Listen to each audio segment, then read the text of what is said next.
یو خو مسله داسې شی ګیرولو چې په دې تاثیر نه کوي.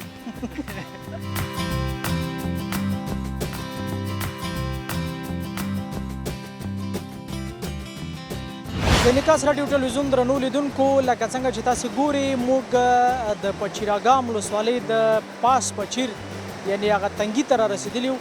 دلته نو دا ځای تاسې په تصویر کې هم ګورئ چې ښکلا لري او ښایسته منظره ده. نو یو ډله سیلانیان دلته راغلي دي او دوی سره به په نوبت خبرې کوو. هیله ده چې تاسې هم راسره تر پایه مل پاتې شئ.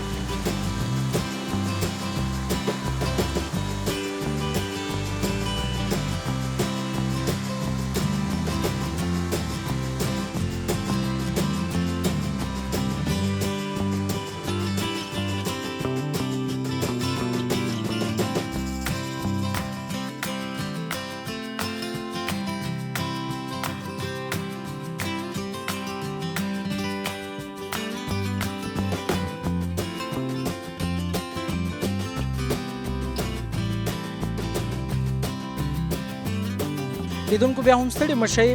لکه څنګه چې تاسې ګورئ دلته یو ډله ځوانان د یوې بلې ولسوالۍ نه راغلي دي او د ساتیرۍ لپاره تر څو دغه د منظرو نه خوند واخلي. له دوی سره په نوبت غږیږو. لومړی زما تر څنګ ناست ملګری به ځان نه وپېژني او بیا به راسره خبرې وکړي. بسم الله الرحمن الرحیم.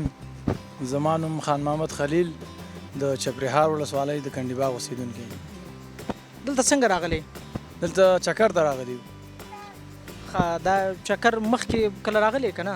ډېر راغلی یو. بس هر وخت ملګري چې را برابر شي بنډار جوړ کړو انشاءالله چکر راوهو دلته راځو. څنګه ده دا منظرې څنګه دي؟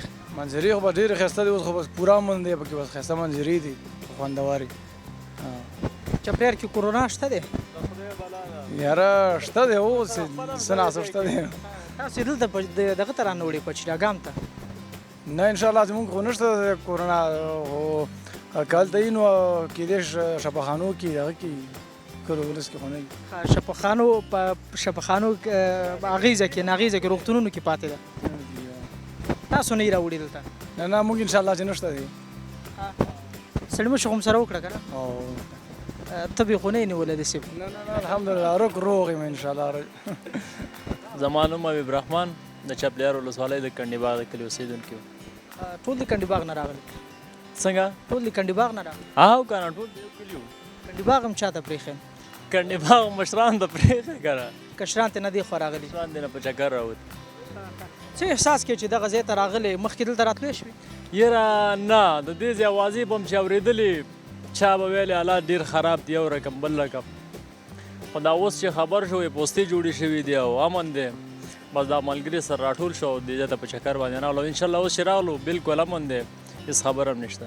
څه وخت راغلي وې دلته؟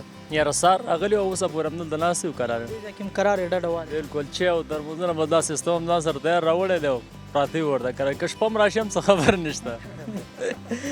ښه کرونا خو پېژنئ؟ بلکل او چا خبره خوړلې خو همدا ونه. ښه داسې څوک شوي دي چې تاسې په کلي کې څوک پېښ دی؟ یاره ټوخېږي خو ډېره خو داسې نتیجې نه وي پوه نو. نتیجه یې نه ده معلومه؟ نتیجه نه ده معلومه. نه اوس څوک معاینات هم نشته دی وایي که نه. څه حساب دی؟ څوک چې وټوخېږي نو څومره منډه ترې نه وهي؟ یاره خدای شته زه خو نږدې هم نه ورځم. څه به ورته دروغ وایم. او دا یو ملګری هم دی هغه هم لرې ناست دی. د هغې هم ستونی لږ خراب دی. بیا تاسو ځان سره په ډله کې پرېښی؟ نو خو متره مسافت یې ته ورکړې وه. یو خو مسله داسې شی ګیرولو چې په دې تاثیر نه کوي.